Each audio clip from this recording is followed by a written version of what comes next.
शाम को घर आ रहा था हर रोज़ की तरह। ट्रेन में लोग भी बहुत कम थे। मैं भी बैठ गया अच्छे से एक सीट देख के। ट्रेन चलने लगी।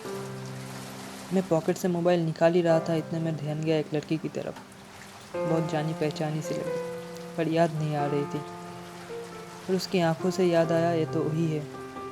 बहुत बदल गई है, बस नहीं बदली है उसकी हिरनी जैसी आंखें, जो मुझे अक्सर लापता कर देती थी। मैंने कभी नहीं सोचा था कि ये भी कभी होगा।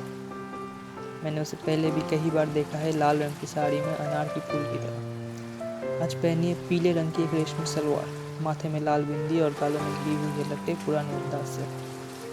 ये पीला रंग हमारे रिश्ते की तरफ फीका नहीं था, पुरानी कुछ यादों के साथ अपने ही आप में चमक रहा था। मेरा पूरा मन रुक सा गया।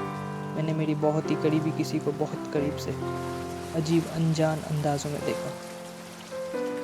वो खिड़की से बाहर की ओर झांक रही थी। मेरी तरफ देखा, एक शिकायत भरा पर प्यारी मुस्कान के साथ। सारी फासले पल भर में गायब सी हो गई। बातें शुरू हुई। मैंने पूछा, कैसी हो, कैसे है घर वाले, क्या कर रही हो अभी। वो बाहर की तरफ मुँह करके अपनी ख्याल में खोई हुई जवाब दिया, बहुत ही कम शब्दों में। कुछ का तो दिया ही नहीं। और उसकी आंखों की बेचैनी मुझे लगातार कहे जा रहा था, क्यों ऐसी बातें, क्या है इनकी ज़रूरत। मैं चुप हो गया। कुछ देर बाद हाथों के इशारों से मुझे बुलाया उसके पास। वो बैठी थी मेरे ठीक सामने। मैं उसके पास जाके बैठा।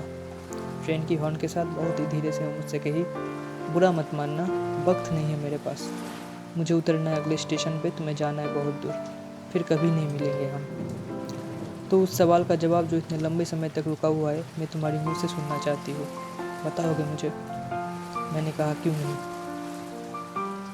वो बाहर की तरफ देख के कहने लगी, वो दिन जब हम साथ थे, वो वक्त जो हमारे पास था, क्या वो सब बीत गए? क्या कुछ नहीं रहा बाकी? मैं थोड़ी देर चुप रहा। फिर मैंने कहा, रात की सारे सितारे हैं, दिन की उजाले में हमसे छुपे हुए।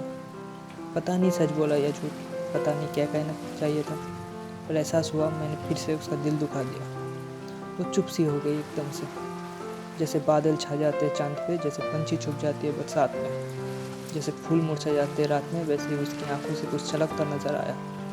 मुझे अचानक से एक दर्द महसूस होने लगा, जैसे बरसों पुराना कोई घाव फिर से ताज़े हो गए हो। वो कुछ ही सेकंड में खुद को संभाल लिया। मुझे कुछ समझने का मौका भी नहीं मिला।